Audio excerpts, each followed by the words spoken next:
Hello again, and welcome to Aviation News Talk, where we talk general aviation with relevant news and flying tips for pilots and student pilots to help keep you safe. I'm Max Truscott. I'm the author of several books on the Garmin G1000, G3000, G5000, and Perspective Glass cockpits, and the 2008 National Flight Instructor of the Year. Today we're answering a listener question about why instrument pilots, who seemingly should be able to handle inadvertent IMC, still crash in VFR to IMC accidents.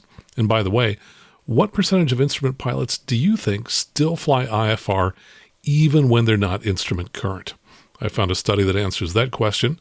Plus, I'll share my thoughts about 3 viral stories that were in the news over the past few days, including a Tesla that hit a Vision jet, the YouTuber who faked an engine failure and jumped from his plane, and the Red Bull plane swap stunt. 2 weeks ago, in episode 228, we talked with Rob Mark about VFR into IMC accidents and a free online course available from AOPA's Air Safety Institute. So if you didn't hear that episode, you may want to check it out at aviationnewstalk.com/228.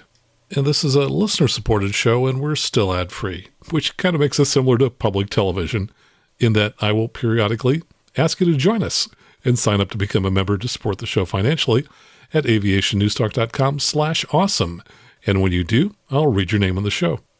This week in the news, 2 Red Bull pilots who tried swapping planes in midair may now be in trouble with the FAA.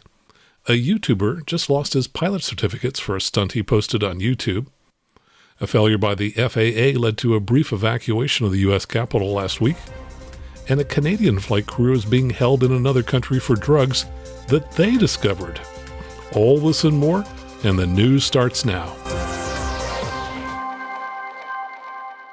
From Today.com, 2 stunt pilots attempt first ever skydive plane swap. Red Bull conducted a stunt that involved a pair of pilots attempting to skydive into each other's aircraft mid-flight, and they are now facing a federal investigation after it went awry over the Arizona desert on Sunday.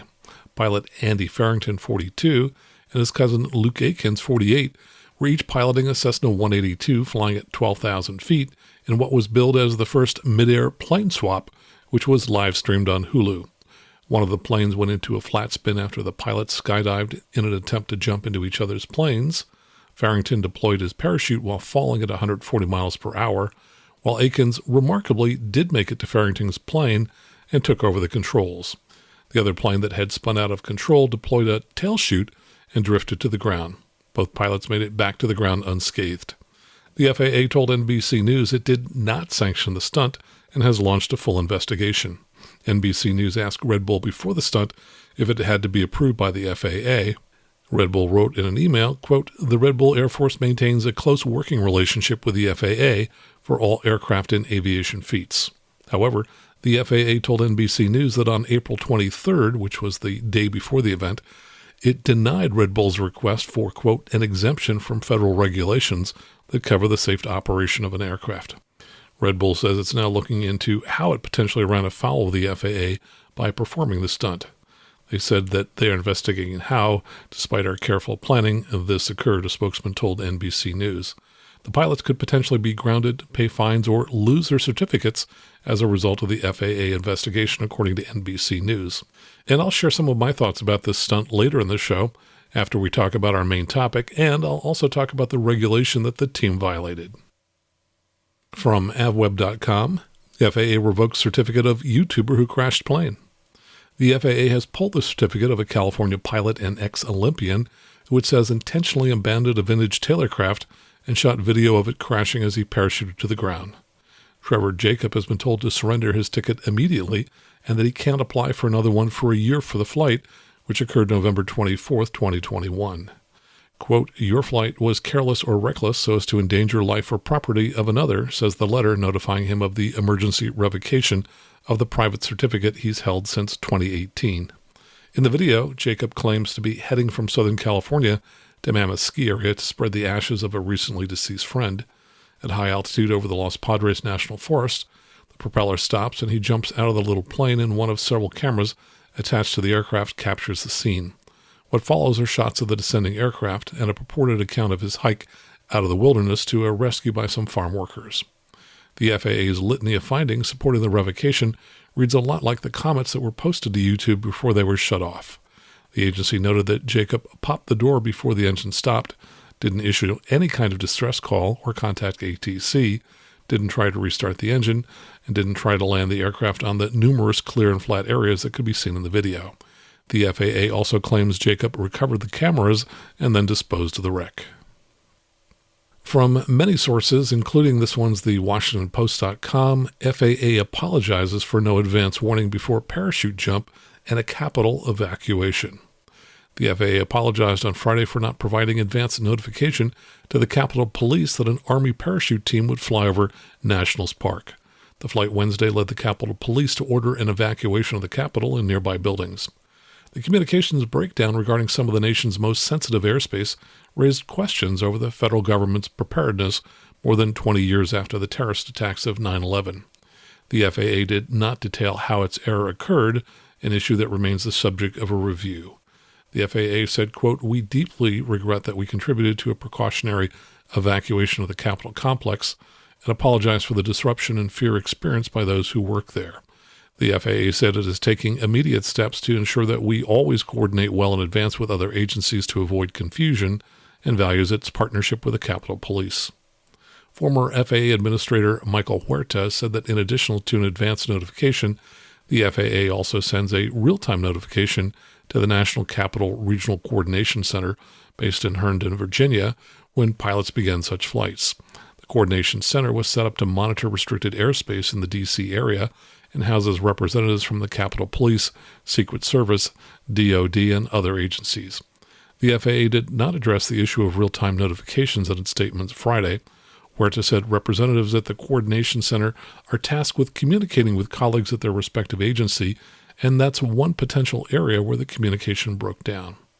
The Army team took off at 6:09 p.m., according to FlightAware.com, and the Capitol Police's alert to evacuate was sent at 6:32 p.m. The Capitol Police declined to comment on when the agency became aware that the flight was legitimate or to discuss the details or timing of its Wednesday actions.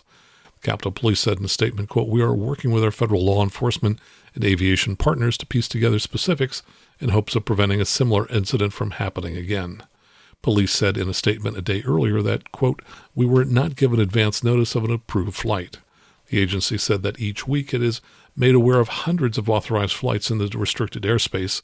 It is extremely unusual not to be made aware of a flight in advance. The U.S. Army Recruiting Command said in a statement that the Army parachute team had filed all required documentation and received FAA approval. The pilots also established and maintained communication with ATC before and throughout the operations. Major Andrew Scott, a spokesman for the North American Aerospace Defense Command, which monitors the nation's airspace, said officials there also saw nothing of concern in the Army flight's team near the Capitol since the aircraft was allowed to be there. And from Reddit.com, Tesla crashes into a Vision jet.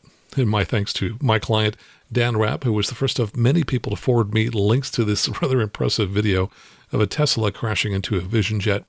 I believe this first appeared on Reddit. It appears that someone shot the video by playing back footage from an airport security camera and then recording the computer display of that video. It was apparently shot at the Spokane airport last week at some type of event being held at the airport. The video shows a rather lovely blue Vision jet sitting on the ramp with lots of space around the jet, and then apparently a Tesla car owner used the summon function to get the Tesla to drive over to wherever he was standing. The car enters from the right side of the frame and appears to drive from right to left behind the Vision jet. But suddenly the jet, which is facing the camera, pivots 90 degrees to the right to point in the direction from which the Tesla came. So the Tesla apparently hit the tail of the Vision jet and swung it around. Now, I'm guessing that the bottom of the tail of a Vision jet is maybe about 4 feet off the ground, and that probably the windshield or the roof of the Tesla hit the tail. While the Tesla is fairly good at recognizing objects on the ground, it's apparently not as good at recognizing things that are suspended 4 feet above the ground. The end of the video shows several people walking into the frame to gawk at the car in the Vision jet, and I'll include a link to this Reddit video in the show notes if you want to watch this rather epic technology fail in action. And by the way, I forwarded this link as soon as I got it to one of our mega supporters who has a Tesla and a Vision jet. He later thanked me for sending it, as he said it helped him understand why people kept asking him if it was his car and jet in the video. From avweb.com, medical application tracker now online. Finding out the status of a flight medical is a click away under a new online feature announced by the FAA last week. The agency says pilots can now follow the progress of their medical through the system on the MedExpress website. Previously, pilots who wanted to check on their application had to call the Office of Aerospace Medicine. As soon as the application is submitted, it will appear on the website, and FAA staff will update it as it wends its way through the system. Federal Air Surgeon Dr. Susan Northrup said, quote, "If you can track where your ride-sharing car is or the status of a company delivering your package, pilots should be able to see online the real-time status of their application. We will continue to explore how we can be more transparent with the aviation community."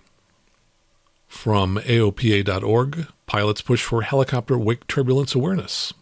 A group of helicopter pilots and aviation safety professionals have come together to research and share the importance of helicopter wake turbulence safety with the aviation community, something that we've talked about on this show. While long known to exist, the aerodynamic details of helicopter wake turbulence are not fully understood or documented. Recent accidents and incidents inspired a new push to educate all pilots, both fixed-wing and rotorcraft, about the hazard created for nearby aircraft when helicopters are generating lift near runways and taxiways. The Wake Turbulence Safety Group consists of Ned Parks, Gordon Harwell, Greg Brown, and Bruce Webb. On September 18th, Parks and Harwell were present during a fatal accident at Wadsworth Municipal Airport in Ohio involving Iran's S-20 Raven and a Sikorsky S-76 helicopter. According to the NTSB report, the helicopter was on the approach to runway 2 while the accident airplane had taxied to the end of the runway. Shortly after the helicopter passed the airplane taxied onto the runway and started its takeoff roll. Moments later, just after the airplane became airborne, the airplane rolled inverted and impacted the runway. A post-crash fire engulfed the airplane. The report found that the vortices from the rotor blades are violent enough to upset light aircraft. Quote, "This started a whole new conversation, especially for those of us who are dual-rated," Parks explained. "This is just not a conversation that's been talked about by anybody anywhere. We've certainly taught wake turbulence, departing landing heavy aircraft. There's just little or no conversation about this at all. There's been other research done, mostly with helicopters that hover. This report by the FAA is the only one I've found so far that talks about forward flight." In their research, Parks and the team have watched multiple videos that captured incidents involving aircraft flying into helicopter wake turbulence. Parks said, quote, "When you see those, it really gets your full and upright attention. I've never seen them before, and when I saw them, it just woke us up, and here we are as a working group trying to educate the flying community." Parks said much of what is known comes from a 1996 research document, which, by the way, we talked about here in episode 206. He said, quote, "The only one so far that I've found that documented wake turbulence generated by helicopters in forward flight, and what they discovered in there was pretty amazing." The report included data from tests performed on wake turbulence from a Bell UH-1, Boeing CH-47 Chinook, Sikorsky CH-53, and a UH-60A Blackhawk. Using the smoke flow visualization technique, they attached smoke to all 4 helicopters and paired them with an American champion super decathlon and a Beechcraft T-34 Mentor flown by experienced aerobatic pilots. Parks told AOPA that in one report, the T-34 experienced a roll rate up to 60 degrees bank in a second. Another section of the report indicates that on 2 occasions, the decathlon pilots abandoned a run while flying in the wake of a CH-53E at a high speed because of unexpected shudder or apparent flapping of the wings. Parks went on to share that the FAA has written that to avoid experiencing hazardous wake turbulence, defined as one that induces a roll rate beyond 30 degrees unabated by pilot in a fixed-wing aircraft, one should not operate closer than 3 nautical miles. Ironically, Parks continued, describing a night flight with a student practicing instrument approaches in calm wind conditions, with a Eurocopter EC-135 helicopter practicing instrument approaches to the same airport. Quote, "I was tracking them on ADS-B. We were 4.2 nautical miles in trail, and I was picking up his wake turbulence, and they were in a descent." In addition to raising awareness through presentations, the group is also seeking grants to perform additional studies of the effects of helicopter wake turbulence on fixed-wing light aircraft. From autoevolution.com, UK's Royal Air Force completes successful electric aircraft trials. It's almost impossible to talk about the future of aviation without including SAF, sustainable aviation fuel, and electric propulsion systems. UK's Royal Air Force, or RAF, is on the way to integrating electric aircraft into its operations in the not-so-distant future. The Sustainable Aviation Pathfinder program, based on trialing zero-emission aircraft, was proposed to the Ministry of Defence by Affinity, a joint venture between Elbit Systems UK and KBR. Affinity Flying Training Services is a long-term RAF collaborator for procurement and maintenance services. During tests, a small team of test pilots from the Air and Space Warfare Center flew an electric aircraft. The model chosen was a fully certified two-seat pilot training aircraft from Pipistrel called the Velis Electro. RAF officials made it clear that this program isn't about any particular air vehicle, but about the concept of electric aircraft and how they would be integrated. In addition to the flight tests carried out by RAF pilots, the Ministry of Defense is also looking at the infrastructure and technology support requirements that would be associated with sustainable aviation. The goal is to ultimately deliver air and space power through the most sustainable means. Although Pathfinder isn't about the Velis Electro per se, the project sponsor, Captain Steve Bolton, said that it was the first time he saw the electric aircraft in action and that he was struck by its technical simplicity. This was not only the first electric aircraft in the world to be type certified, but continues to be the only one. From FlyingMag.com, NTSB to Cirrus address fuel boost pump issues with the SR22T. The agency cites excessive fuel from the electric boost pump as a causal factor in 6 aircraft accidents. After investigating these takeoff accidents involving uncommanded loss of engine power in a Cirrus SR22T, the NTSB is recommending the aircraft manufacturer conduct a functional hazard assessment, or FHA, to address the issue and mitigate the risk. According to an NTSB report issued on April 12th, the 6 accidents were the result of excessive fuel flow in the SR22T, which caused engine failure during climb-out. The accidents, which occurred between 2017 and 2019, resulted in 3 deaths and 9 persons injured. During the accident investigations, the NTSB removed the recoverable data monitors from the accident aircraft and determined that in each case, the aircraft indicated an excessively high fuel flow rate ranging from 42.2 to 50.1 gallons per hour just before the engine lost power.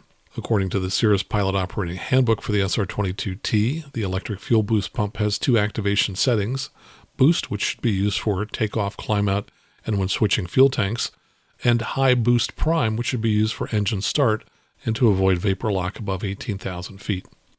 The NTSB report stated that in 2 of the accidents, the pilots had incorrectly selected the high boost prime mode, resulting in the excessive fuel pushed to the engine.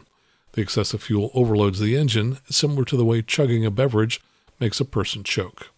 A third investigation determined that an improperly adjusted slope controller and fuel pump were to blame for the loss of engine power. In May 2018, Cirrus issued a service advisory for the SR22T, reminding pilots that the intended use of the high boost prime function per the POH is only used for engine start and suppressing vapor lock in flight above 18,000 feet with warm or hot fuel. The essay continues, the fuel pump should be set to boost for takeoff, climb, landing, and when switching fuel tanks, and that the fuel flow should never exceed 41 gallons per hour at 36.5 inches of manifold pressure, as higher fuel flow rates may result in a rough-running engine or loss of power. In addition, Cirrus implemented software changes to prevent improper use of the electric fuel boost pump on the SR22T, which features Garmin's Perspective or Perspective Plus avionics suite. Pilots and aircraft owners were notified of the software change in a service bulletin on a controlled lockout feature for in-service SR22Ts. The lockout feature was designed to block the use of the high boost prime function until the airplane reached a pressure altitude of 10,000 feet to prevent a loss of engine power at low altitude. However, Cirrus received pilot reports that the lockout function was not operating as intended, and in January 2019, Cirrus issued a service advisory stating use of high boost prime fuel pump mode in flight below 10,000 feet is not recommended and should be avoided, and until a software update is released to address this condition, the use of high boost prime fuel pump mode should only be required in flight above 18,000 feet on hot days with warm or hot fuel to maintain fuel flow in the green arc or to suppress vapor formation. The NTSB recommends that Cirrus conduct a functional hazard assessment to identify the causes, effects, and severity levels for the SR-22 during takeoff and climb phases of flight, and to use this information to identify mitigating actions such as design modification or changes in procedures for the operators of the aircraft. And I've been aware of this issue for probably a year or two, and part of my routine is that whenever I take off, the very first thing I check after checking that we have full power is to see what the fuel flow is. And in this case, I'm looking to make sure that if I'm at an SR22T, the fuel flow doesn't exceed 41 gallons per hour. And if it does, it's easy just to pull the mixture back slightly to get it back to 41 gallons per hour. From skysmag.com, Halifax pilot earns unique reputation for flight path sky art with the Cirrus SR22. A Halifax, Nova Scotia pilot has earned a unique reputation for designing and orchestrating as many as 20 flight path tributes, also known as sky art, in just under 2 years. Dmitry Neonakis sat with Skies magazine to share how he found and honed his passion for philanthropically inspired sky art with his Cirrus SR22. It was in the days that followed the worst mass murder in modern Canadian history, April 2020. Nova Scotia was grieving for the town of Portapique, and Neonakis felt compelled to help. I thought of the people of Portapique, Nova Scotia, how scared they must be, and I decided to do something I had never done before. I would go up and fly in the shape of a heart. And because he hasn't attempted sky art before, he kept his plan to himself. Then, without overthinking, he began with a pass over the area where the massacre started. And then to his surprise, as he was closing the heart, someone posted the flight path on social media. It went viral before I even landed, he said. That evening I was getting hundreds of messages and phone calls from reporters from all over North America. He admits that a few days later he looked at the flight path and was surprised by how perfectly it turned out. Especially at the center of the heart, he said, "How did I do that? I thought it was pretty cool, and from there I wanted to do it again." Neonakis' drawing of Constable Heidi Stevenson, an RCMP officer who was killed in the Nova Scotia mass shooting, inspired a private message from her mother thanking him. Feeling encouraged, he drew a large bird to honor the CH-148 Cyclone Maritime helicopter that crashed in the Ionian Sea off Greece, killing 6 members of the Canadian Armed Forces also in April 2020. The more I drew, the better I became at it. Then I started learning about sky art and how to calculate it, he said. As his talent grew, so did his following. Neonakis has received admiration and praise from all over the world. His most recent drawing was an anchor in memory of 6 fishermen who died lost at sea. That one helped raise $80,000 for the families, he added. He told Skies that each masterpiece takes around 6 to 7 hours to draw into foreflight. Through experience, he's learned that each design can't exceed 320 nautical miles. The actual flight takes about 2.5 hours to fly. And thanks to coming from a long line of artists, drawing is the easy part. Flying is often the biggest obstacle, thanks to wind direction and speed hurdles. I've had to take 380 turns within 6 nautical miles, said Neonakis. And when I fly around 6,000 to 8,000 feet, it's sometimes at 80 knots. It can throw you off course. So I've learned how fast, steep, and early I can get into a turn without losing sight of the flight path I want to draw. Everything is hand-flown, Neonakis said. He only uses the autopilot to take a sip of coffee. As we near the 2nd anniversary of the tragedy at Portapique, the big-hearted pilot shares that he's taking a break from sky art. The last sky art I did was for a child who became a drive-by shooting victim, he said. His name was Marmar. I drew his name on a heart. So whenever something like this comes, I will get up in the air and draw. But it has to have meaning. If it doesn't help people, well, what's the point? And finally, from simpleflying.com, Dominican Republic releases held Canadian crew members on bail. A Canadian charter crew being detained in the DR on drug-related matters has been released on bail. A judge ordered their release on payment of 1 million Dominican pesos, or about $18,000 bail each. A condition of their release is that the 5 crew members of the Pivot Airlines Bombardier CRJ-100ER must remain in the Dominican Republic until the matter is resolved. The judge also released the 6 passengers on similar bail conditions. 4 of the passengers are Canadian, 1 is an Indian national, and the other is Dominican. The aircraft arrived at Punta Cana International Airport, that's PUJ, on March 31st. It had left Toronto Pearson International at about 2:09 for the 4.5-hour flight to the Dominican Republic. As the aircraft was being readied for the return leg, some days later, a crew member discovered an unidentified black bag in the aircraft's avionics bay. After making the find, the crew reported it to local authorities and the Royal Canadian Mounted Police. Closer inspection by authorities revealed it contained more than 200 kilograms, or about 440 pounds of cocaine, with an estimated street value of around $25 million. It was then that things turned very ugly for the crew, who quickly went from hero to zero in a matter of hours. In a statement, Pivot Airlines, a Canadian charter business, said that its crew members had been threatened while in custody. A Pivot spokesperson said, quote, "The continued prosecution and credible threats to the lives of our crew in the Dominican Republic raise serious concerns for all those traveling to the country, including those considering vacationing in the DR. We believe this incident should cause all travelers to consider making alternative travel plans." Pivot says a maintenance technician who was traveling with the two pilots and two flight attendants discovered a black bag inside the avionics bay. On the CRJ-100ER, the avionics bay is a crawl space beneath the cockpit that contains computer hardware and wiring. It is not usually accessed by flight crews, though ground crews are more likely to access it. Pivot strongly made the point that its crew had prevented the importation of more than 200 kilograms of cocaine into Canada. However, soon after, they found themselves in separate detention facilities sharing communal cells with accused drug traffickers. With a lengthy investigation looming, Pivot said, "It is unacceptable that a Canadian aircrew could remain detained for the duration of a potential 12-month investigation for a suspected crime that they reported. We're deeply concerned for the safety, security, and ethical and humane treatment of our crew." An April 6 statement from the DR's National Directorate for Drug Control, the DNCD, said that they had seized the drugs with the support of the Specialized Airport Security Corps, state intelligence agencies, and the public ministry. The proclamation of a grand multi-agency intelligence coup makes no mention that the find was due to an alert Pivot Airlines maintenance technician who was arrested for his efforts. Well, that's the news for this week. Coming up next, I'll answer a listener question about why instrument-rated pilots sometimes crash in VFR into IMC incidents. Then, a few of my thoughts on the Red Bull plane swap stunt, plus more of your feedback and questions, all right here on the Aviation News Talk podcast.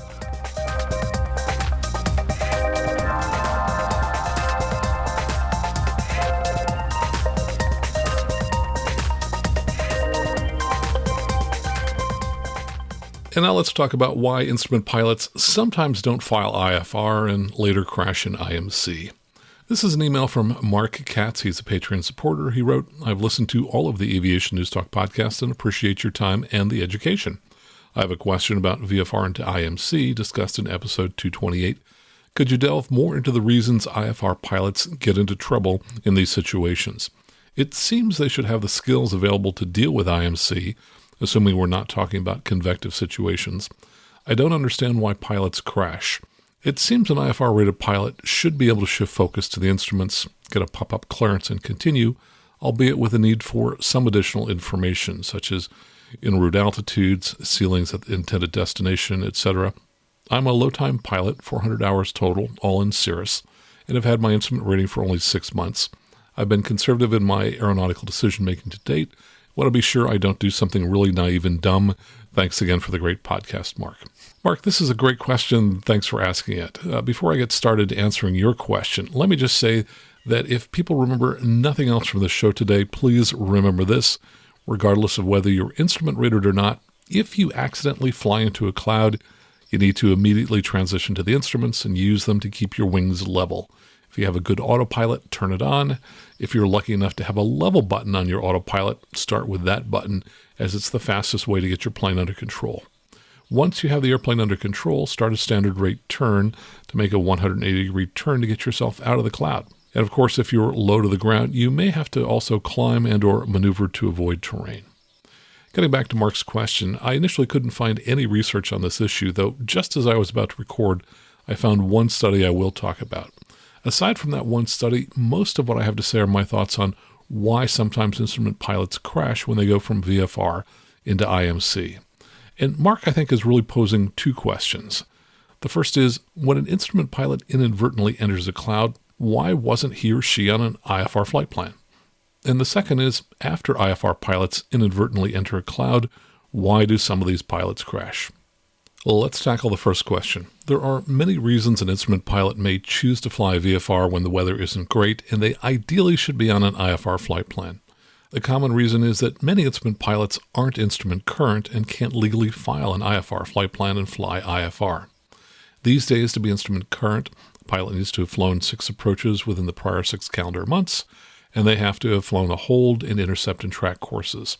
And for many pilots, it's hard to accumulate those 6 approaches in the normal course of their everyday flying, so they need to make a special effort to get those approaches.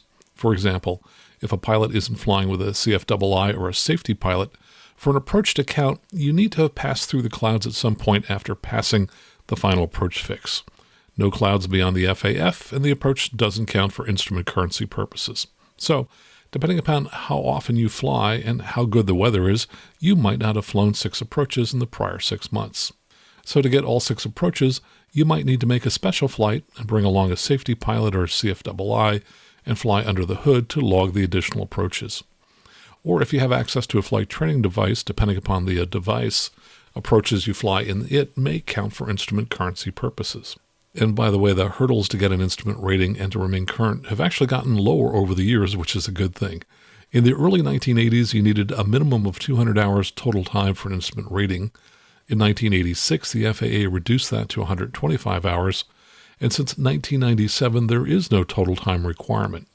And when I got my instrument rating, to remain instrument current, not only did you need 6 instrument approaches, but you also needed 6 hours of IMC or simulated IMC within the prior 6 months. And I can tell you, I spent a lot of time just motoring around under the hood with a friend for hours at a time just to accumulate those 6 hours. And frankly, those hours, many of them were flown straight and level and didn't make me significantly more proficient. So it's good the FAA dropped the 6-hour requirement. And just as I was about to record this, the May 2022 issue of IFR magazine arrived. And in it is an article by an Embry-Riddle professor who wrote about a study that sought to determine what percentage of instrument pilots are getting 6 approaches a month and are therefore theoretically instrument current. I won't go into the details of the study, but of the instrument pilots studied, 80% of them had fewer than 6 approaches in 6 months, and 20% of them had 6 or more approaches. And of the 80% that weren't instrument current, about a quarter of them made flights that departed in instrument conditions and hence were most likely in violation of the instrument currency rules. Now that's sobering, as 1/4 of 80% is 20%, so based on this one sample of flying activity, it appears that perhaps 20% of all instrument pilots cheat on the instrument currency rules. And the important thing to remember is that when you cheat on the instrument rules, the only people you are cheating on are you, your passengers, and your family, as these are the people that die in VFR and IMC accidents. Another reason instrument pilots might not file IFR is that they're not proficient flying instruments. Currency and proficiency are 2 separate things. Currency means we meet the legal requirements. For example, we've flown 6 approaches in the past 6 months. Proficiency means we're good at instrument flying and do it well. What if you flew 6 approaches 6 months ago but haven't flown any approaches since then? In that case, you might be legally current but not at all proficient. So under those circumstances, a smart pilot might choose to fly VFR even though he or she was legally current and hence permitted to file an IFR flight plan. As instrument pilots, we want to be both current and proficient when we file an IFR plan. Another reason an instrument pilot might fly VFR is that they want to fly at a lower altitude, perhaps to avoid icing in clouds or to remain below the oxygen altitudes when flying in mountainous areas. The majority of GA aircraft are not certified for flight into known icing, so if the MEAs, or minimum en route altitudes for a trip, are up near the freezing level, an instrument pilot can't really safely fly IFR as they risk turning into an ice cube. And if they start picking up ice at the MEA, they won't have the option to descend below the freezing level because of the MEA. They might be able to outclimb the ice, but that might not be possible, especially for a normally aspirated aircraft. So an instrument pilot might reasonably conclude that it would be safer to fly a VFR below the clouds rather than fly IFR and pick up ice. Of course, weather can be highly variable, and they might not be able to complete the trip VFR, in which case the best choice would be to not fly, or if they had to fly, then fly on the airlines instead. An IFR pilot might also choose to fly IFR if they wanted to stay out of the clouds because they expected that flying in the clouds would be turbulent. That will, of course, depend upon the cloud types. If you haven't heard episode 218, you may want to check it out. In that episode, I talked with Dr. Scott Denstead about different cloud types and the turbulence associated with each type. An instrument pilot might also want to fly a VFR to save a little time in pre-flight planning. For example, if they choose to fly a VFR, they won't have to file an IFR flight plan and pick up an IFR clearance. They also won't have to spend time researching departure procedures or ODPs. They also won't have to spend time figuring out what route to file or to figure out their clearance if it comes back differently from what they filed. Though many of these tasks now take less time than they used to. In the past, you had to phone flight service and read each item on your flight plan. Now you can file a flight plan with little additional effort if you use an electronic flight bag such as ForeFlight or Garmin Pilot. One task you still need to do is to read through any departure procedure you've been assigned. Or if you haven't been assigned a DP, then you may have to research the ODP for your airport if there is one. And some ODPs are quite complex, so it can take time to understand it and figure out how to enter parts of it manually into your GPS navigator. I'm still shocked by the number of people who will load a departure procedure and not pull out the chart to read the description. Yes, it takes time, but it's essential you do that, as often parts of the procedure are not built into the GPS database. All of these things take time, and an instrument pilot in a hurry might reasonably conclude that flying VFR will save them some time in the pre-flight planning process. An instrument pilot might also want to fly VFR to save some time while in flight. Virtually every IFR flight is going to require more clicks on the Hobbs meter than a VFR flight along the same route. A renter pilot, particularly one who is cost-sensitive, might decide that they will save a few dollars if they fly VFR instead of IFR. As Rob Marks said 2 weeks ago in episode 228, a lot of pilots are cheap and will look for any opportunity to save a buck. While there's nothing wrong with that, it is important that pilots don't cut corners that compromise their own safety, all in the name of saving a dollar. An instrument pilot might also choose to fly VFR to increase their flexibility and or reduce their in-flight workload as compared to flying IFR. For example, when I'm moving an aircraft across the country, if the weather is good, I'll often fly VFR as it gives me more flexibility in routing and altitude. For example, sometimes when flying westbound against the wind, flying at a lower altitude will give us a better ground speed. And when you're flying 3,000 miles, having a better ground speed can mean avoiding a fuel stop, which saves time, and it could get you home a day earlier, so you spend fewer nights in hotels and more nights in your own bed. But to fly low enough to beat the headwinds, you might be below the MEAs for an IFR flight. I remember once flying westbound through Nebraska at about 6,500 feet with a headwind, but Sirius XM indicated a tailwind below us, so we dropped down to 4,500 feet and found indeed a substantial tailwind as we were headed westbound. Flying VFR also reduces your workload and the chances of getting a violation. Certainly there's less communication with ATC, as you won't be getting a reroute or vector to an approach, and that's less work. As for violations, if I'm IFR, the FAA can violate me if I'm more than 10 degrees off an assigned heading or 300 feet or more from an assigned altitude. By contrast, making those changes while VFR isn't a violation, which gives more flexibility and reduces workload when flying VFR. Another reason an instrument pilot might choose to fly VFR is if their aircraft is not instrument capable. For example, a plane might lack the gyros or other instrumentation required for instrument flight. Or an aircraft might be certified for instrument flight, but perhaps has a gyro that isn't working well. Depending upon the piece of equipment that isn't working, the plane might be safe to fly VFR, but be unsuitable for flying IFR in the clouds. Pilot might also choose to fly VFR instead of IFR if he or she were unfamiliar with the aircraft avionics. For example, many years ago, there were many makes and models of VOR receivers, and even if a pilot didn't have prior experience with a particular model, the equipment was usually simple enough you could figure out how to operate it before you took off. So that's definitely not the case with today's GPS navigators. They are a couple of orders of magnitude more complex than any VOR receiver. And if you haven't had training on a particular GPS model, you would be nuts to take it into the clouds on an IFR trip. Often you can figure out how to use an unfamiliar GPS to do something simple like go direct to a single waypoint, and that might be entirely sufficient for a VFR flying, but that's a far cry from the proficiency level required to fly IFR. In order to fly IFR safely, a pilot needs to know how to use every piece of equipment in the aircraft. That's easy to do if you're an aircraft owner and you've spent a few hundred hours in your aircraft, but it's harder to achieve if you're a renter pilot, especially if you're flying older aircraft where the installed equipment varies widely, even in the same aircraft model. So let me give you a homework item.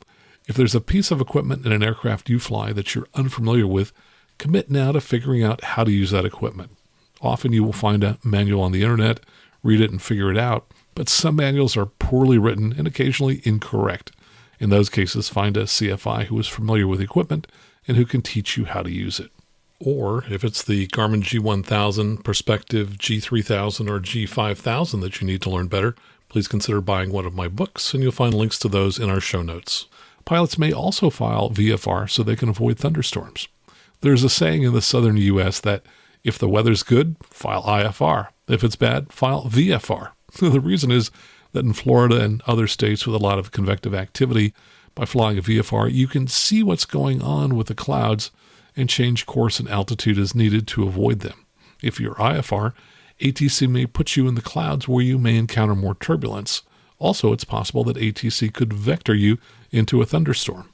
If it's an embedded thunderstorm and you're in the clouds, you won't be able to see and avoid it visually if you're in IMC. Instrument pilots might also choose to fly VFR if they want to fly a particular route or do some sightseeing along the way. And finally, instrument pilots may feel it's safer for them to fly in marginal IFR, thinking they can always do a pop-up clearance and switch to IFR later if they need to. And I'll talk in a few minutes about why that might not always be the case. Now let's talk about the second question, which is why do instrument pilots sometimes crash after they inadvertently enter IMC when they seemingly should have the skills to survive an unexpected encounter with IMC?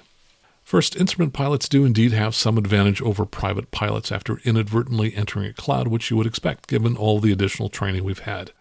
I did a study a number of years ago, and I don't recall the exact numbers, but I seem to recall that instrument pilots were roughly 50 to 65% more likely to survive an encounter with IMC. Well, that's nice. It's not as good as you might expect. So if you have an instrument rating and you feel you will survive if you should enter IMC while VFR, remember two things. In general, studies show that pilots overestimate their own skills. Yeah, it's true. All of us think we're above average, which of course couldn't possibly be true. So the odds are 50-50 that your flying skills are not as good as you think they are. And second, many instrument pilots do die in crashes after inadvertent VFR into IMC, and you can bet that all of them thought that they were above average in their piloting skills. So don't think that having an instrument rating is an automatic get-out-of-jail-free card. It's just not.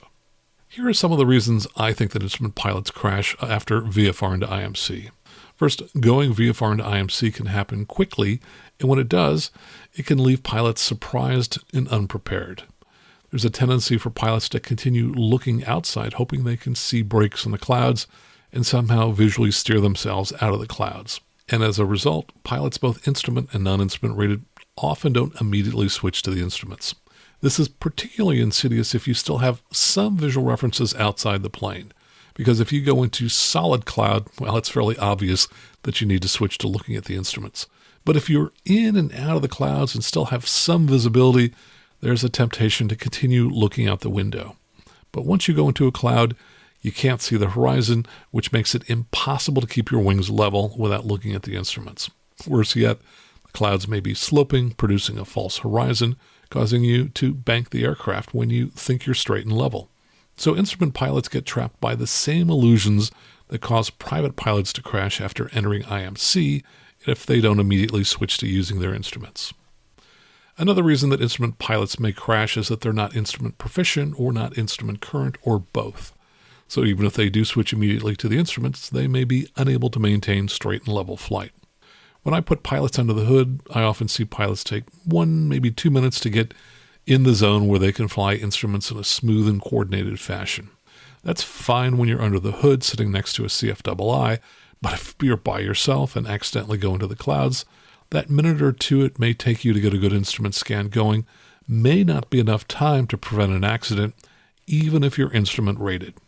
Another reason that instrument pilots may crash is that even if they have the plane under control while in the clouds, they face the same challenge as a VFR pilot in terms of avoiding terrain. A lot of VFR into IMC accidents occur when pilots are flying beneath low clouds, perhaps only 1,000 or 2,000 feet above the ground. Once they enter the clouds, they may be unaware of the exact location of terrain and obstacles around them, hence they face the same challenge as a non-instrument pilot in terms of having to avoid terrain and obstacles. Having a moving map on board can help pilots identify terrain and obstacles, but if they're hand-flying in the clouds, they may find it difficult to look down at an iPad in their lap. And then if a pilot were to snap his or head up sharply to look at the instruments, that could move the fluids in the semicircular canals in their ears and further disorient him or her as to which way is up. Ideally, the moving map would be mounted on the instrument panel and be able to show relative terrain where different colors depict how high you are above the ground. For example, terrain that's higher than you or as little as 100 feet below you is typically depicted in red in Garmin glass cockpit systems. Another reason an instrument pilot might crash after entering IMC is that the airplane might not be instrument capable. They might be in a Piper Cub with no gyro instruments, and having an instrument rating is not going to do us any good if the plane doesn't have gyro instruments. Or perhaps the plane does have 3 gyro instruments, the attitude indicator, directional gyro, and turn coordinator, but perhaps they're dealing with old, worn gyros, and the directional gyro won't maintain the current compass indication for long without drifting. Or the vacuum in the plane isn't working, so only one of the 3 gyros is working. I have certainly flown airplanes in the past that I was willing to fly VFR, but would never fly IFR. And you certainly don't want to find yourself in one of these less capable aircraft if there's any chance you may accidentally find yourself in the clouds. Another reason an instrument pilot might crash in IMC is that they have the plane under control. They've called ATC for a pop-up IFR clearance, but ATC is unable to give it to them immediately. For example, in my area, in the evening, a lot of pilots are working their way westward back to Palo Alto or San Carlos airports, but the low marine layer clouds often move in late in the day and can plug up the low mountain passes just east and west of Livermore. Pilots flying under a cloud layer near Livermore might think that they can just get a pop-up clearance, but what most of them don't realize is that the MVA, or minimum vectoring altitude in that area, is very high. For example, the Livermore field elevation is at 400 feet, and pilots transitioning that area might find themselves under a cloud deck of perhaps 2,000 feet and need an IFR clearance to get over the last ridge between them and Palo Alto or San Carlos. However, the MVA over Livermore is 4,000 feet, and immediately north and south of Livermore, it's 4,500 feet. So when asking for a pop-up clearance in that area, a pilot will be first asked if they can maintain their own terrain clearance up to either 4,000 or 4,500 feet.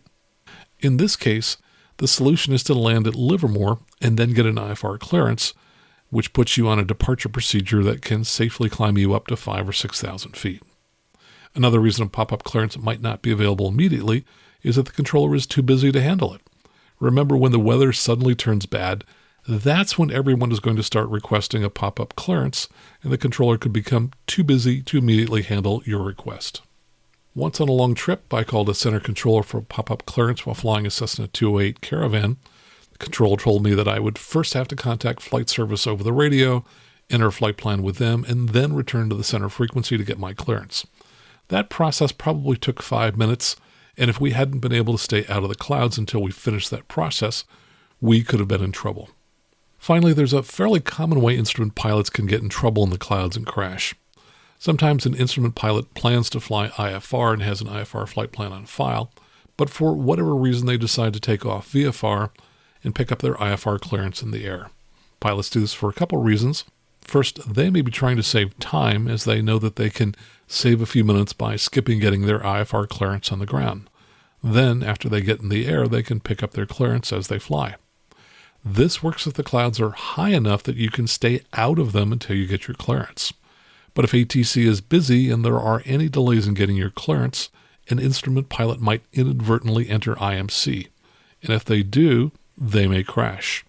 An FAA jet had just this kind of accident. As I recall, they departed VFR, but entered clouds and hit a mountain before they could get their IFR clearance.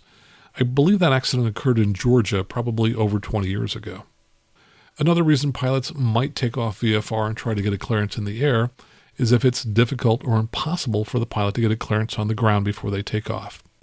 For example, there are many non-towered airports where you can't reach ATC from the ground to get your clearance.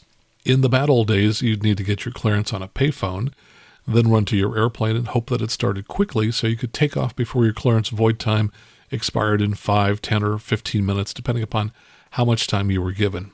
These days, with cell phones, you should be able to get your clearance at virtually any airport, unless the airport is so remote that there's no cell phone coverage at the airport. In that case, your only option might be to take off VFR and remain clear of clouds and terrain until you can get your IFR clearance in the air. So in summary, there are many reasons, some of them quite good, why an instrument-rated pilot might choose to fly VFR instead of IFR. And if they accidentally find themselves in a cloud, there are a number of reasons why they might not survive the encounter. The best advice I can offer to both instrument and non-instrument rated pilots is to do what I said at the beginning of the discussion, which is, if you accidentally fly into a cloud, immediately transition to the instruments and keep your wings level. If you have a good autopilot, turn it on. If you have a level button on your autopilot, push the level button. Once you have the airplane under control, start a standard rate turn and make it a 180-degree turn to get yourself out of the cloud. And if there is terrain and obstacles in the area, you may have to start a climb. Coming up next, more listener feedback and questions, all right here on the Aviation News Talk podcast.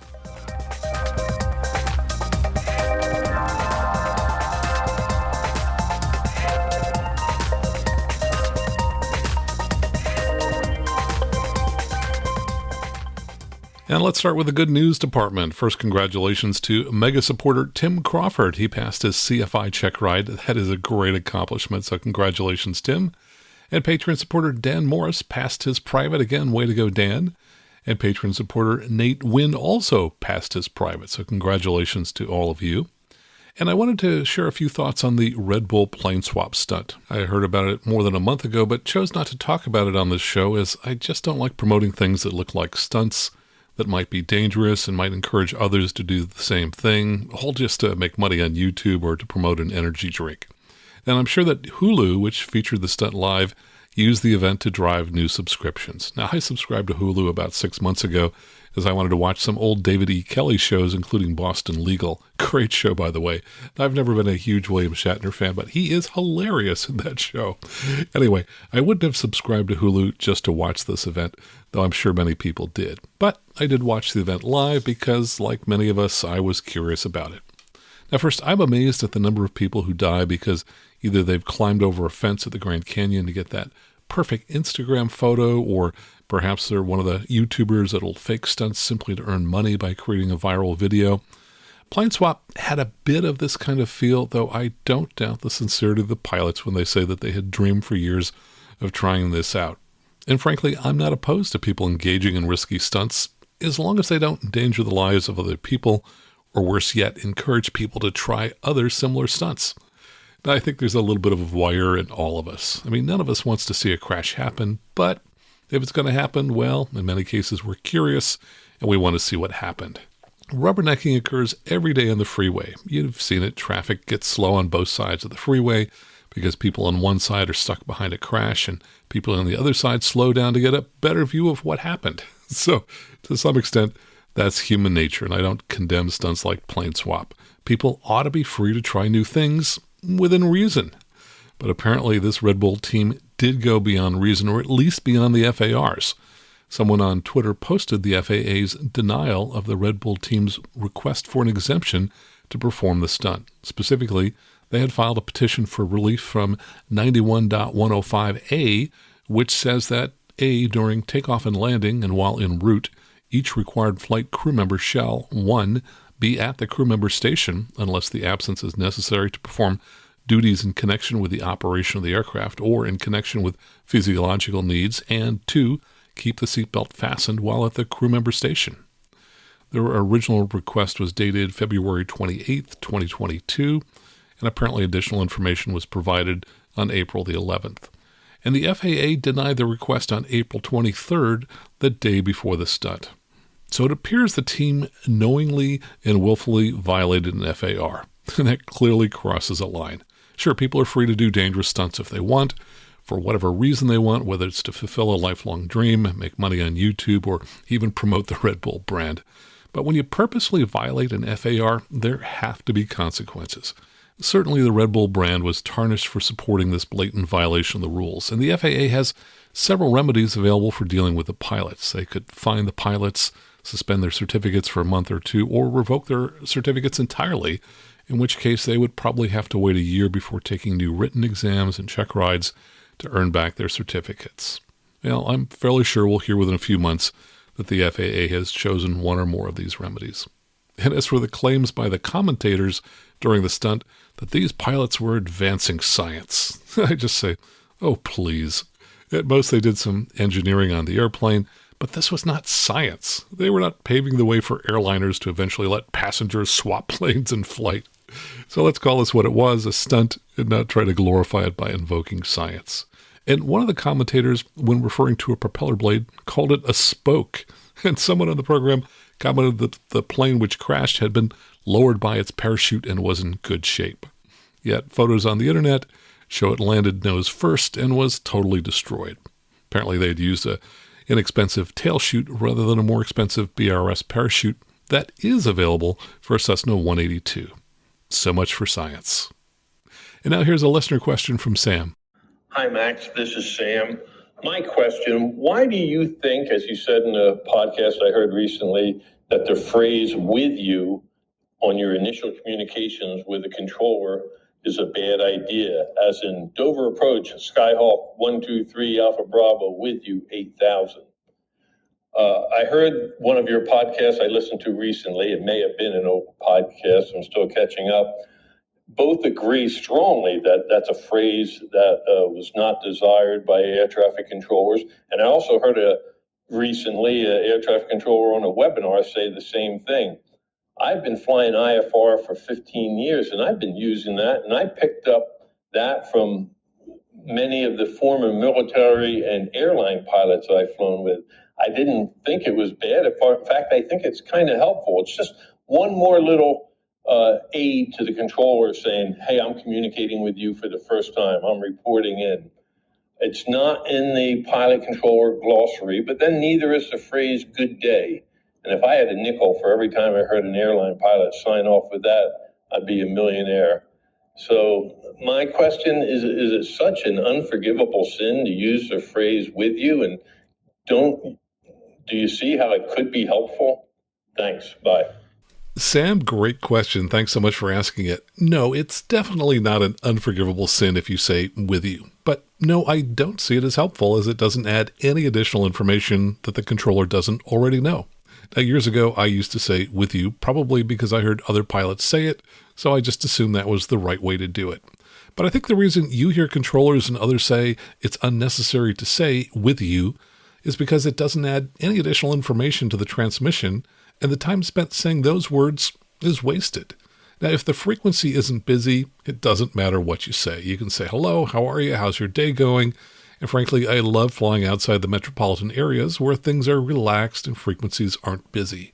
But if you're talking to LA Center or SoCal Approach or New York Approach, there are times when the frequency is so busy that there is no time for extra words that don't add value. Now, sometimes controllers are so busy that every extra word counts. Because when pilots start using extra words, that delays the controller from issuing important time-sensitive instructions, such as Cessna 1234 traffic 12 o'clock and 1 mile, if not in sight, climb immediately. So pilots need to be concise in their transmissions, as otherwise they're just clogging up the frequency with unnecessary words when sometimes there's more important transmissions that need to get through. In your example, you said Dover Approach, Skyhawk 123 Alpha Bravo with you 8000. And you suggested that it might be helpful to the controller because it tells him or her, hey, I'm communicating with you for the first time. But Dover Approach already knew you were coming over to their frequency. In fact, they knew it before you knew it. Because before you come over to the new frequency, that controller Dover Approach had to give the previous controller permission to let you switch to the new frequency. So not only did the new controller know that you'd be calling in about 30 seconds, he or she is the one who approved the request from the prior controller to ship you over to the new frequency. And you said that you picked up the phrase from many of the former military and airline pilots you've flown with. I'm guessing the phrase was more common in the past because I just don't hear airline pilots saying it today, at least not in busy airspace. And just to check whether that's true, I pulled a half hour of audio recorded on liveatc.com today, starting at 5 p.m. local for the NorCal approach frequency that handles arrivals to the Oakland airport on 125.35. Now, this frequency gets extremely busy, but it was relatively quiet during that half hour. Even so, pilots were very efficient with check-ins, usually giving just their call sign and altitude, and occasionally mentioning the arrival procedure they were descending on. Here's every check-in that occurred during that half hour. See what extra words you hear from airline pilots as they check in on this frequency for the first time. Approach Southwest 2760, 5000. Southwest 2760, northbound approach, fly your present headings, exit for the visual approach, runway 30. Present heading, Southwest 2760. NorCal approach, fair wing 1687, 10,400. Descending via the Oaks 1 with flight. Fair wing 1687, northbound approach, cleared ILS runway 30 approach. Clear for ILS 30, fair wing 1687. Next up is a Cessna Citation 650 pilot, and he's just as efficient as the airline pilots. NorCal 830, Mike Golf 7000. Number 830, Mike Golf, northbound approach, verifying a stock data confirmation Delta, expect the visual approach to runway 29 right. All right, we'll go get Delta, visual 29 right, Mike Golf. NorCal Southwest 2509, 5000. Southwest 2509, northbound approach, ready speed at 200, expect the visual approach runway 30. 220, Southwest 2509. Low NorCal approach, Southwest 2565, 9400, descending via the IMZO 3 for 30. Southwest 2565, northbound approach, good afternoon, cleared ILS runway 30 approach. Clear for ILS 30 approach, Southwest 2565. Welcome Southwest 2028 out of 10 on the IMZO with Mike. Southwest 2028, northbound approach, cleared ILS runway 30 approach. Cleared ILS 30, Southwest 2028. NorCal Jet Center 83, passing 1000, descending via the Oaks 2 with Lima. Jet Center 83, northbound approach, good evening, cleared ILS runway 28 right approach. Cleared ILS runway 28 right approach, Jet Center 83. The next check-in is from a Cirrus pilot from my home airfield. He added a lot of extra verbiage, and even then, he didn't tell the controller the altitude he was climbing to. He could have simply said, NorCal approach, 538 Charlie Delta, 1,700, climbing 3,500, and be done. Now, since he already had a squawk code, the controller already knew exactly where he was, so he didn't need to give his position. And at the very end, he says, thanks, which doesn't take up a lot of extra time, but I sometimes hear pilots say thank you at the end of every transmission, and that is totally unnecessary. Sure, you can thank controllers if they've been particularly helpful, but there's no need to do it on every transmission. Here's that exchange. NorCal approach 538 Charlie Delta 1,700, just off Palo Alto at Coyote Hills. November 538 Charlie Delta, NorCal approach, you're going to contact us altimeter 2998, clear touch cruise altitude. 9908, request 3,500 when possible, 8 Charlie Delta. Ray Charlie Delta, VFR altitude, pilot discretion, remain outside of South Bravo airspace. My discretion outside Bravo, 8 Charlie Delta, thanks. Well, approach BF 2946, heavy departing 11,500 on the Oaks 2, down to 7,000. UPS 2946 heavy, NorCal approach, descend to maintain 7,000. Descend to maintain 7,000, there's 2946 heavy. Center Southwest 2615, 9.6 descend via the IMZO runway 30. Southwest 2615, NorCal approach, cleared ILS runway 30 approach. Cleared the ILS 30, Southwest 2615. Hey, NorCal, Alco 2, 3,100, climbing 3,500, and we'll be on station, current heading in 3 miles. Alco 2, NorCal approach, report on station. Report on station, Alco 2. In this last one is a GA aircraft. He doesn't say with you, but substitute something else. NorCal Cessna 80377, checking in 4,200 for 45. November 80377, NorCal approach, the open altimeter is 2998. 2998377. So in this last example, saying checking in, it's pretty similar to saying with you. And overall, you probably noticed that the airline pilots were on average more efficient than the GA pilots in the verbiage. So again, Sam, thanks so much for asking. Great question, and happy we had a chance to talk about that. Now, speaking of ATC, here's an example of a way not to talk with a controller. This is pretty egregious. I saw a reference to this argument that occurred between a controller and a flight instructor in Florida a day or two ago, and it wasn't pretty. The airport has parallel runways, and it all started when a pilot on one runway complained that the student pilot and CFI on the parallel runway overshot the runway. Now, when you have parallel runways, overshooting your parallel runway is a big no-no. And I recently failed a private pilot who was doing a phase check in a Cirrus when he overshot a parallel runway so much that he was perfectly lined up for the other runway. Here's a small part of the exchange that occurred in Florida. River 1393 uniform, be careful on your base flags. Got a complaint that you spilled over and got really close to the aircraft on the other runway. Runway 10 right, clear for the option. 10 right, clear for the option, 19 uniform. We've overshot maybe about 20 feet. That's 20 feet too many. No, 20 feet, I haven't got to the edge of the runway yet. Yeah, it's 20 feet too many. You're not supposed to overshoot. Well, I didn't say I left the runway. I just said the center line. Still, you overshot it. Yeah, that's fine. Everybody does. But that's okay. We corrected. And we were far away from the other plane. I don't think the other plane was in any danger. Well, he complained about it, so in his purview, he was. So make sure you don't overshoot on your base legs. Roger. Maybe he shouldn't be overshooting also so he doesn't get close to us. Okay, stop arguing about a complaint, sir. You're always so defensive about the call. Yes, I'm with you with what you say, but when I haven't even not me, but I'm watching what the student's doing. And when he has not exceeded Mike, he did not overshoot Mike. He did overshoot the runway for the other aircraft, and I witnessed it as well. And you seem to always be super defensive whenever any complaint is lodged against you. Well, there's no complaint. I'm complaining about him now. Go ahead and tell him that he should not overshoot the runway. Are you going to do that? November 1393 uniform, make a full stop taxi back on this fast. We'll do a full stop taxi back. That's not a problem. When you call an overshoot, when the guy overshoot, you should let him know also. I did not complain about him, but now I'm complaining. Can you please tell him that? Sure, I will.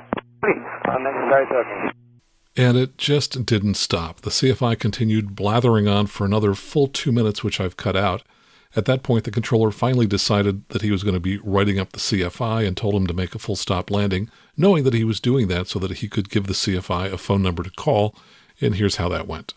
November 1393 uniform, right 10 right, clear line, full stop taxi back. 19 uniform, we'd like to have the option if we can. Full stop taxi back due to you. Due to me? No, this is no such thing. Yes, sir. I differ with you, sir, and I think we need the option. November 1393 uniform, full stop taxi back. What's the reason? You said because of me. That is no reason. You got no reason there. I need relief. Who's on the frequency? Is this the tower talking, actually? Yes, sir. This is the tower. Who is this? Who's transmitting now? 19 uniform. I would like to pull those tapes when you said you were doing a full stop taxi back due to me, because I think that is wrong clearance altogether. I'd like to pull the tapes out. 1393 uniform. Don't worry, sir. We're gonna settle this once you get on the ground. Okay, we'll do that. There was another transmission also on that tape that it didn't belong to anybody. It wasn't your voice. It's somebody else talking. I would like to know that too. And I know you know who it is. Okay, November 1393 uniform, possible pilot deviation. I need you to call the tower. You have the phone number? Oh boy. Now he's going to be calling the tower. And it didn't have to happen. I think we can all agree that having an argument over the radio is neither the time or the place to do that. It's very unprofessional, and it wastes valuable time that's needed for more important transmissions. So if you ever find yourself even tempted to go down this rat hole, just be professional, suck it up, wait until you land to call the tower or approach facility. You'll be more clear-headed about what it is you want to have investigated, and you won't be contributing to the problem by wasting airtime to air your complaint. Every ATC facility has a quality department. You can ask for them when you call, and they will review the ATC recordings. Now, aviation is a small community, and everyone seems to know everyone else. So see which of these people you know. These are the folks that help make this show possible. So if you know one of them, call them up and say, hey, I heard your name on Aviation News Talk. First, we have two brand new mega supporters. These are the people who do the heavy lifting by signing up as members to support the show at the $50 a month level or higher. They include John Trowbridge, who edited his pledge up to $50, and Scott Albuchon. After 2 months, they'll be getting a copy of one of my books, and they also get access to my online courses. Thanks so much for supporting the show, and I'll tell you more about each of them on a future show. And we have a number of other people who've signed up at other levels. Christopher Brown, Matt Jones, and Gary Smith all signed up at the $20 a month level, so they get access to my videos that I post 2 or 3 of per month.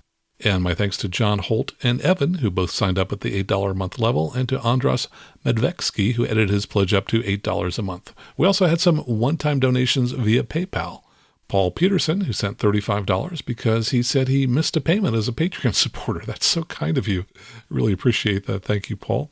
Peter Alberti. Now, Peter is a repeat customer, so thanks for your one-time donation of $50. And William Kinney, who donated $200. To make a one-time donation, just head out to aviationnewstalk.com/PayPal And if you want to sign up via Patreon, where you can get some of the goodies I've talked about, go out to aviationnewstalk.com/awesome. And I want to thank all of you for your contributions, regardless of how you support the show, whether it's questions like the one that came in from Sam, emails that you send, reviews that you leave online at Apple Podcast and other players, as well as your financial support. Thanks so very much. So until next time, fly safely, have fun, and keep the blue side up.